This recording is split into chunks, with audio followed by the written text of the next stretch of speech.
자유한국당은 원팀입니다. 선거 당선자를 선포하겠습니다. 자유한국당의 당대표로 기호 1번 황교안.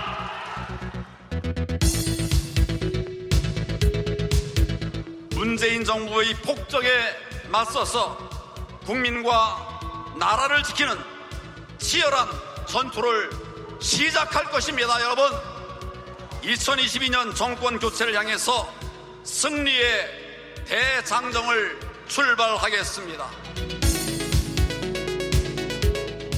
네, 황교안 대표 자유한국당 전당대회 당선 현장 음향 듣고 시작하겠습니다. 한 주간의 정치권 소식 정리해보고 다음 행보를 예측해보는 정두원의 시사점 시간입니다. 금요일 날 만나 뵀는데 어제 전당대회가 있고 나서 분석도 좀 필요한 시간인 것 같아서 오늘은 스튜디오에 직접 모셨습니다. 정두원 전 의원 나오셨습니다. 어서 오세요. 네, 안녕하세요. 예. 전당대회 어제 끝났습니다. 네. 결과 다 나왔고요. 본격적인 말씀 좀 나누기 앞서서 하노이 이야기를 좀 여쭤볼까 하는데 어젯밤 두 정상 만찬이 있었고 오늘 오전에 단독 회담도 있었습니다.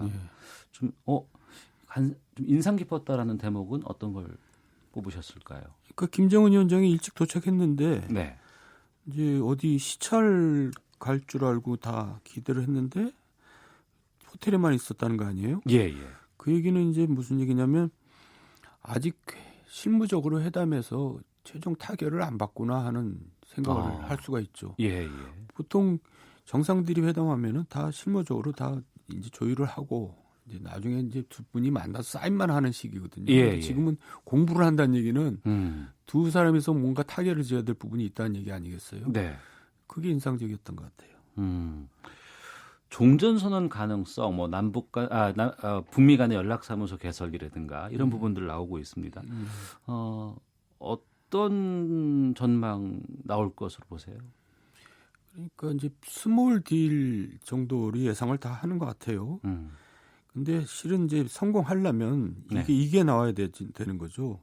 그러니까 북한 핵에 대해서 신고, 검증, 폐기에 대한 로드맵. 그러니까 시한이 못 박힌 로드맵이 나와줘야지 사실 성공하는 건데 이렇게 되면은 이제 제재 완화를 할 수가 있는 건데 지금 당장 그렇게 되는 상황은 아닌 것 같고 일단 영변을 비롯해서 몇 가지 이제 장거리 미사일 같은 경우 뭐 몇 가지를 이제 거기다 붙여가지고 폐기한 다음에 이제 종전선언과 연락사무소 설치 뭐 이 정도로 갈지 않을까. 그게 스몰 딜이라는 거 아니겠어요? 앞에서 정 장관께서 전 장관께서 다 얘기를 잘 하셨던데요. 네. 알겠습니다. 국회 국방위원회 위원장 지내셨잖아요. 지금 한쪽에서는 종전선언 우리가 빠져서 하면 안 된다라는 주장도 많이 나오고 있고 유엔군 관련돼서 이제 주한미군과 연계해서 이게 철수로 나올 수 있고 뭐 이런 얘기들 많이 나와요. 이건 어떻게 판단하세요? 종전선언에 우리가 당연히 들어가야죠. 근데 또 우리가 꼭 없어서 뭐 안 된다 할 필요도 없고요. 그건 사실 우리가 처음에 휴전 회담할 때 우리가 당사국이 아니었거든요. 우리가 엄밀하게 형식 논리로 따지면 우리가 꼭 낄 필요는 없다고 볼 수 있는 거고요. 그리고 주한미군 같은 경우는 좀 기우인 것 같아요. 왜냐하면 심지어는 김정은 위원장도 주한미군은 필요하다는 입장을 갖고 있거든요. 그리고 이제 미국도 뭐 주한미군을 철수한다는 얘기를 한 적은 없고 다만 트럼프가 변덕이 심하기 때문에 어떻게 나올지 모른다 이건데 이 주한미군 문제는 실은 실권은 미국 행정부가 아니라 의회가 갖고 있습니다. 그래서 의회에서 지금 법을 만들어서 주한미군이 2만 5천 선에서 내려갈 때는 의회 승인을 받도록 돼 있어요. 의회 입장은 주한미군에 대해서 강경하거든요. 그러니까 그런 걱정은 기우죠. 괜히 하는 얘기들입니다. 알겠습니다.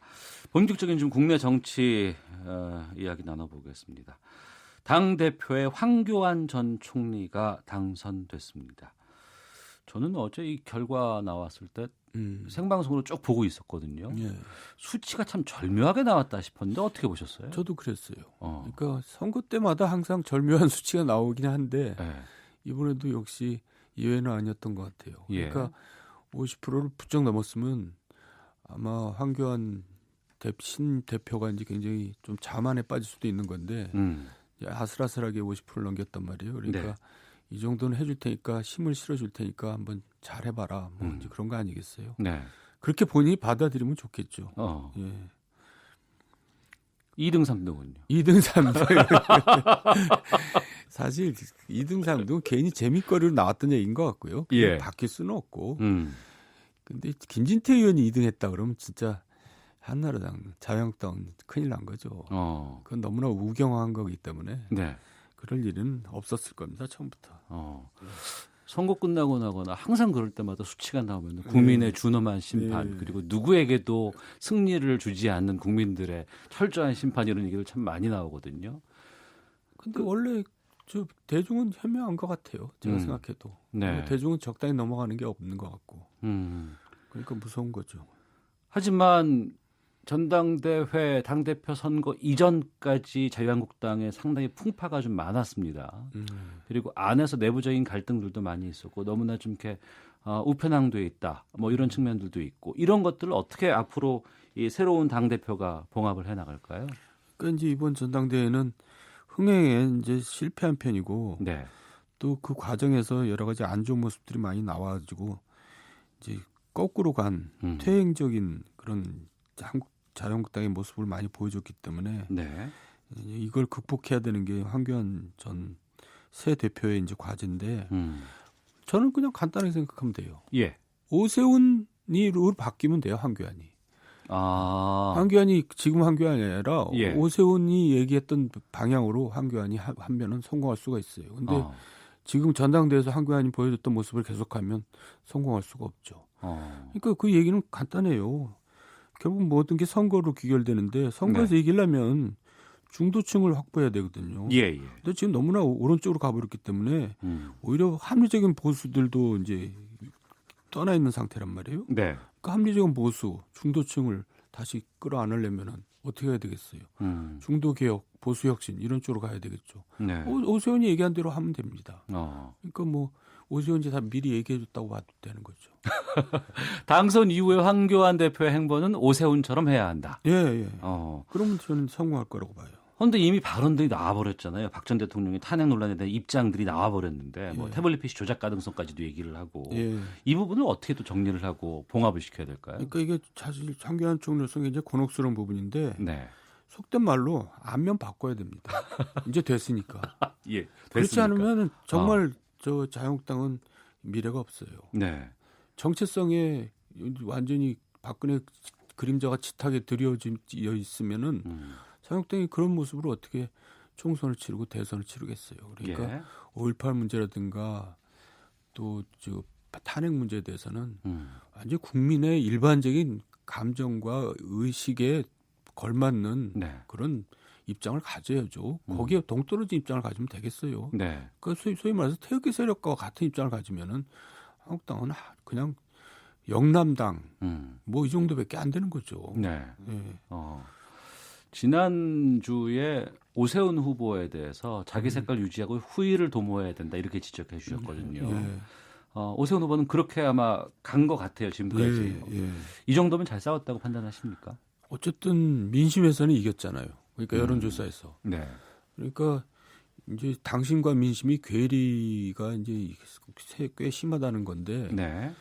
그거는 자유한국당이 얼만큼 지금 잘못 가 있다는 걸 보여주고 있잖아요.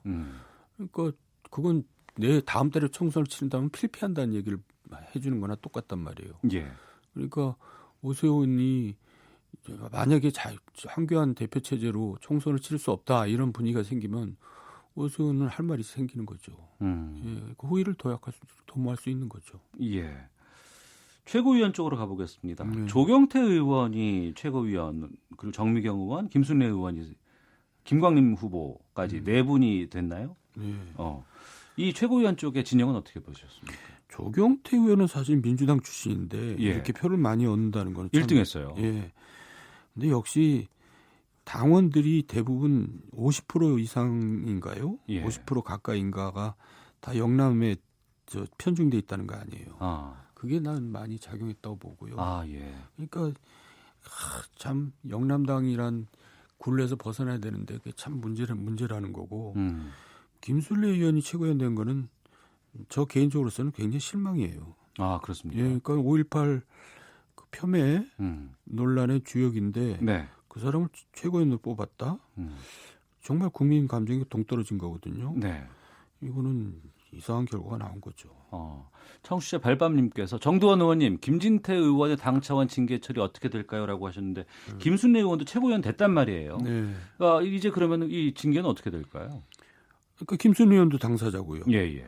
그러니까 일단 이종명 제명 처리가 됐는데 네. 그거는 지금 재신청을 이의 신청을 했는데 그건 어떻게 되는지 모르겠는데 네. 뭐 그대로 가겠죠. 그러면 이제 의원총회에서 3분의 2 이상으로 동의를 받아야 되거든요. 네, 네. 근데 똑같이 김순례 의원이나 김진태 의원도 똑같은 절차를 밟아야 되는데 굉장히 너무 난망이죠. 그렇게 되면은 결국 5.18 문제를 해결 못하고 전향적으로 해결 못하고 한다는 얘기인데 네. 여기에는 황교안 대표와 나경원 원내대표의 결단이 필요하죠. 지도력이 필요합니다. 예. 그러니까 저 개인적인 바람은 이 문제는 분명히 자르고 가야 된다 이렇게 생각하는데 과연 그런 지도력이 있는지 그 지도자들이 그런 판단을 하고 있는지 그건 저는 모르겠어요. 그러면은 그 황교안 대표의 첫 일성, 첫 판단이 지금 이 징계안으로부터 시작될까요? 이게 정말 어떻게 공교롭게도 시험 때 올랐는데요. 네. 이 문제를 전향적으로 해결하면은 황교안 대표는 살아나는 것이고 또 국민들로 하여금 다시 보는 거죠. 황교안 다시 봐야겠는데 이렇게 되는 거고. 네. 이 문제를 전당대회 같은 입장으로 해결한다면은 자유한국당은 내년 총선에서 결국 지도 체제가 계속 유지될지 의문이라고 생각합니다. 그런데 최고위원으로 선택을 받은 김순례 의원이 포함되어 있는데 이걸 어떻게 할까요? 그러니까요. 예외 없이 처리를 해야죠. 예외 없이. 예. 알겠습니다. 여기에 대해서 국회 윤리특별위원회가 오늘 5.18 망언 관련자의 징계안을 같이 이전에 있던 뭐 여러 가지 손해원 의원이라든가 이런 부분과 같이 처리하기로 오늘 오전에 결정을 했다고 합니다. 네. 이건 어떻게 보세요? 그러니까 이제 이게 결국 저는 국회에서 처리하는 것이 자유한국당 의원총회에서 처리하는 것보다 더 쉽다고 보는데요. 왜냐하면 그건 이제 굉장히 어려운 얘기일 수 있는데 아까 이제 제가 자유한국당에서는 이걸 처리하려면 의원총회에서 3분의 2 저거를 통과를 해야 된다고 제가 말씀드렸잖아요. 예. 국회에서는 제재규형 과반수기 때문에 자유한국당 의원 한 15명 정도만 동의를 해주면은 제명 처리가 되죠. 예. 그래서 윤리위에서 처리하는 것이 더 쉽게 처리할 수도 있죠. 그 징계라는 면에서는. 네. 근데 지금 자유한국당이 어떤 입장을 가질지 모르겠는데 저는 약간 이 문제로 저 황교안 나경원 원내대표 두 사람의 지도력과 앞으로 향후 당의 항로가 이제 판가름 나는 거죠. 이게 자유한국당이 어떻게 가는구나. 예. 이제 지도력이 어떻게 되겠구나. 그런 면에서는 저도 사실 궁금해요. 어떻게 뭐라고 얘기를 못 하겠네요. 뭐라고 말씀 못 하신다고 하니까 제가 뭐라고 질문을 못 드릴 것 같은데 어떻게 전망하세요라고 말씀드릴까 하다가 넘어가도록 하겠습니다. 속보 좀 알려드리겠습니다. 북미 양측의 인사들 확대 정상회담 끝냈고요. 지금 업무 오찬장으로 이동 중으로 파악됩니다. 현재 베트남 시각이 11시 52분 정도 진다니까 이제 곧 식사를 하지 않을까 싶습니다. 자, 지금 전당대회 끝났고 뭐 내일이 3월 1일입니다. 1월, 2월 국회는 아무런 소득이 없었어요. 대점 휴업 상황이었습니다. 국회 정상화는 어떻게 풀어야 될까요? 저는 국회 푸는 거는 어쨌든 여야 간에 이제 합의가 있어야 되겠지만은 여당이 책임이 더 크다고 봐요. 네. 여당이 어쨌든 국정 운영의 주체이기 때문에 여당에서 좀 양보를 하면서 야당을 이렇게 이제 구슬려 가면서 사실 국회로 끌어들여서 이제 국회 정상화를 시켜야죠. 네. 그러니까 여러 가지 이제 양쪽에서 제시하고 있는 과제들을 이제 여당이 조금 양보를 더 해서 풀어나가야 된다고 생각합니다. 5.18 망언 논란 이후에 또 문제가 여야 간에 첨예하게 대립돼 있는 상황이 이겁니다. 4대강 관련한 발언인데요. 자유한국당의 김병준 비대위원장은 4대강 보해체 결정은 문명 파괴 행위이다. 김무성 의원도 4대강 사업은 MB가 한 일 중에 가장 잘한 일이다. 정진석 의원은 보해체는 나라 파괴 발상이다. 이렇게 했는데 의원님께서는 4대강 사업 결정에 직접 참여하셨잖아요. 예, 그러니까 이제 4대강 사업이 원래는 대운하 사업이었잖아요. 예. 그러니까 MB는 이제 대운하에 대해서 미련을 못 버리고 있었죠. 근데 이제 저를 비롯해서 몇 사람이 이제 가서 이제 설득을 해가지고 대운하는 포기하고 네. 4대강 살리기로 가자. 예. 4대강 살리기는 한마디로 얘기해서 강이 전부 이제 하수구로 쓰여 있는 강을 지금의 한강처럼 네. 다목적으로 기능을 발휘할 수 있도록 강의 기능을 회복시키자 이런 거거든요. 네. 그래서 이제 4대강 사업을 했는데 박근혜 전 정부에서 이 4대강 사업에서 적극 박근혜 이제 전 대통령 반대했었거든요. 네, 그래서 네. 박근혜 정부 들어서 이것을 다시 원위치시키기 위해서 감사원 감사를 2번 했고 예. 또 이걸 존속 여부를 갖다가 이제 100인의 평가위원을 전문가들을 동원해서 평가위원회를 만들어서 평가를 했는데 결국 결론은 뭐냐면 다소 문제는 있지만은 존속은 필요하다. 네. 이게 이제 최종 결론이었어요. 예. 근데 정부가 들어오니까 이제 같은 정권만 바뀌었지 정부는 항상 같은 거 아닙니까? 대한민국 정부라는 거는. 근데 예. 이 정부가 같은 사안에 대해서 또 다른 결정을 내린 거예요. 예. 저는 그게 굉장히 자의적이라는 생각을 버릴 수가 없고요. 그리고 또 이제 4대강 사업이 마치 이제 적폐처럼 이제 취급되고 있는데 네. 적폐 청산의 대상이 돼 버렸어요. 근데 그게 적폐라고 쳐더라도 적폐를 사람한테 하는 거지 왜 자연한테 하죠? 저는 자연이 무슨 죄가 있다고 자연한테 적폐 청산을 하는지 그럼 잘 모르겠어요. 예. 그 문제점을 보완하면 되지. 예. 보해체는 너무 나간 일이다. 예. 뭐 무슨 감정적인 안갚음 같기도 하고 예. 이해가 좀 안 갑니다. 알겠습니다. 더불어민주당 쪽에 좀 가보겠습니다. 요즘 그 더불어민주당 의원들의 사적인 모임에서 단골로 등장하는 이슈가 개각이라고 하네요. 그러겠죠. 예, 우상호 의원의 문화체육부 장관 입각서를 뭐 기정사실로 여기는 분위기가 네, 있다고 하고요. 그렇다고 그러더라고요. 왜냐하면 우상호 의원은 제가 가까운데 네. 다음 선거에 출마 안 한다고 얘기하더라고요. 예. 그럼 이렇게 된다 그러면은 장관 입각하고 그 이후에 지방선거? 그렇겠죠. 예. 그러니까 이제 본인은 지난번에 한번 도전했다 실패했는데 예. 이제 뭔가 더 경력도 쌓고 자기 성과를 내서 그걸 바탕으로 이제 서울시장에 도전하겠다는 생각이 있겠죠. 서울시장으로. 예. 예. 박영선 의원 법무부 장관설은 어떻게 보십니까? 그거는 아주 확실한 것 같지 않던데요. 아, 그래요? 예. 어. 그리고 뭐 행안부 장관 얘기도 있고 법무부 장관은 잘 안 맞아요. 법무부 장관은 원래 법조계 인사가 하는 건데 네. 법조계 인사가 아닌데 법무부 장관 할 수가 있는지 잘 이해가 안 가는데요. 예.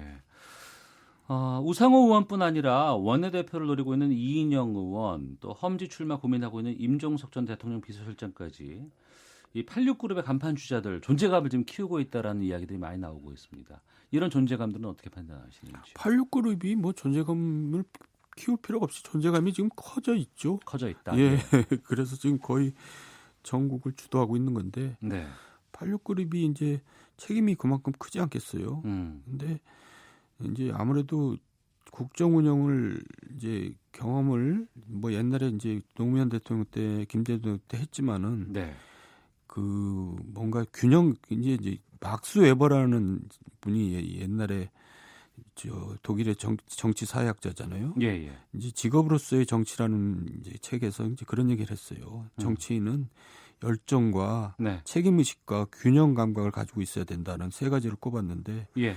나는 균형 감각이 부족되어 있는 게 86그룹의 항상 문제가 아닌가. 너무 한쪽으로 편향돼 있는 그런 사고 방식으로는 국정 운영하는 데는 좀 문제가 있다. 그렇게 생각합니다. 예. 알겠습니다. 김민호님께서 정두원 의원님 대한민국에서 몇 안 되는 제대로 된 보수 정치인이라고 봅니다. 그런데 인터뷰 듣다 보면 힘이 없어 보여요. 힘내시고 사업도 대박 나시길 응원합니다라고 의견 보내주셨습니다. 정두원의 시사점 오늘 여기서 마치겠습니다. 고맙습니다. 네.